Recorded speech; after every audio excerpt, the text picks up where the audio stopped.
Now, Asian markets traded mixed with Japan's Nikkei 225 inching up slightly as investors digested fresh inflation data.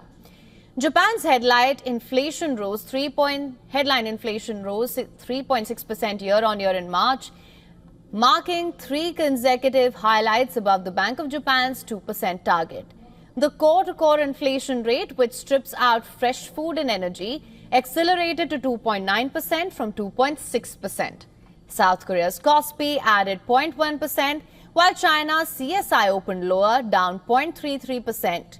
Several markets, including Australia, Hong Kong and Singapore, remain closed for the Good Friday holiday.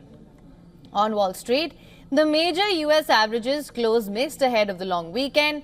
The S&P 500 managed a slight uptick in a volatile session, though the index ended the week lower as investors weighed the impact of continued trade tensions and tariff announcements on economic growth. Crude oil prices surged more than 3% following the U.S. imposition of new sanctions aimed at curbing Iranian oil exports. Brent crude traded around $67 a barrel, while U.S. oil contract rose as much as $64.68.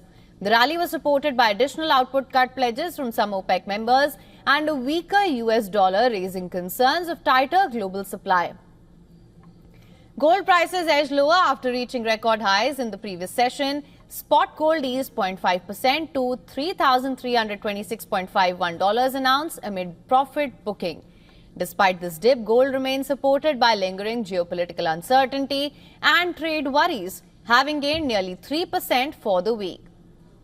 In cues to watch out for today, markets will keep an eye on any developments in trade talks, especially between the United States and Japan, and monitor further signals from central banks amid persistent inflation and geopolitical volatility.